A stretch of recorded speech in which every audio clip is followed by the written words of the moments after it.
Hey everyone, welcome to Bickering Book Reviews. I'm Sarah. And I'm Becky. And today we're talking about You'd Be Home Now by Kathleen Glasgow. And this is a modern day retelling of Our Town. Kind of. Well, oh, you're right, kind of.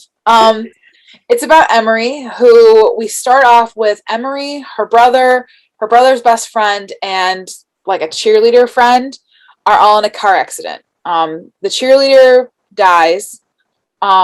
It's found out that her brother had heroin in his system, and so he's sent away to rehab, and the other guy you figure that out later, he kind of gets in trouble. But basically, the other guy was driving. That's important. Yes, the other guy was driving. She and the brother, she had had a couple of beers. The brother was high. Neither of them chose to drive. The one that was driving appeared to be clean. Yes. Right. I feel like, yeah, that's... But there's more to the story with all of that. Yeah, that kind of changes the tone, yeah. But basically, the brother, Joey, goes into rehab. When he gets back home, the parents are very strict about, as you would be, very strict about living at home and kind of his recovery. But some of the rules kind of don't mesh really well with what he actually needs. So Emery's kind of concerned about her brother relapsing because it's a very real possibility.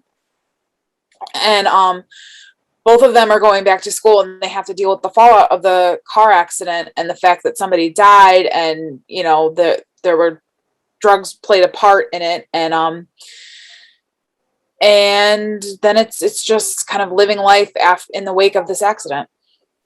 I think that's really all you need to know. Oh, what I didn't say is we got this book from NetGalley, or at least I did. Too. Yeah. I think I did, because Random has emailed. I don't know how I feel about this book, because there were parts of it that I did like. Emery doesn't feel like a particularly strong character, but I feel like that's the point of Emery, that she doesn't know who she is, and she doesn't know who she is because she's never been allowed to know who she is. Right. She's always known in conjunction with somebody else, like what her role is related. Well, she's part of this very powerful family, and they're like, yeah. Her mom's like, this is who you are. And she's like, well, I don't want to take dance. And they're like, but this is who you are. So she doesn't. And I know people are like, well, she could fight back, but she's at that point 14. How is she going to fight back? I just thought it was like a really quiet but compelling book about her growth for me. This is the kind of drama that I like. It was definitely melodramatic, and like it's high drama, but that's what Glasgow's books are, is they're high drama. And this is the kind of drama I enjoy. So to me, I'm reading and all of this stuff is happening and all this stuff is happening and all this stuff is happening. And then it gets to a point where I'm like, okay, and we're at too much. And I don't want to go into, it's just around, there was the stuff with the brother and the drugs, that's going to be dramatic. You have somebody in your family who's got an opioid addiction. That is going to be dramatic. But then there was a possible, there was a romance, and that went bad. And then there was a fallout to that. And that's when she started to lose me. And then there was something with the kid that had driven the car. And I was like, come on. And it just kept, and then it just kind of, everything was wrapped up really quick.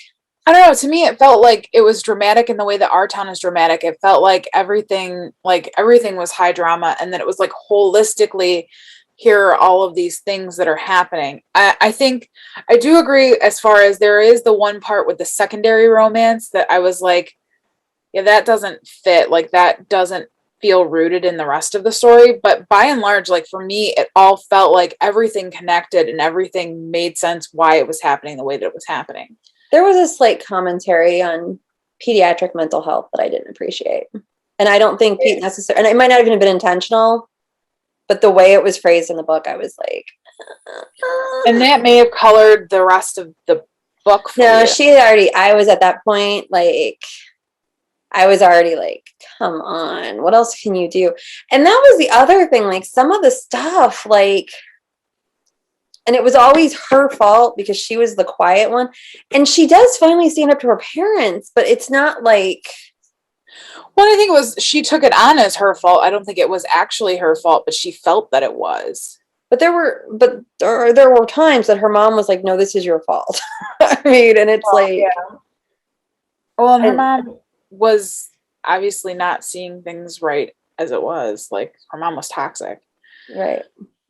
Um, I don't know. Like for me, I needed to finish this. Like I was And I compelled. almost stopped. Yeah, and I wanted to read this. Like I wanted to finish this. Like I stayed up late to finish it. So like for me, I was compelled to read it. We're ready to rate it. So our rating scales goes from 5 unicorns down to 2 unicorns. If we don't like it, it doesn't get a horn and is therefore a horse. So where are you? Like, I'm like at a 2.5.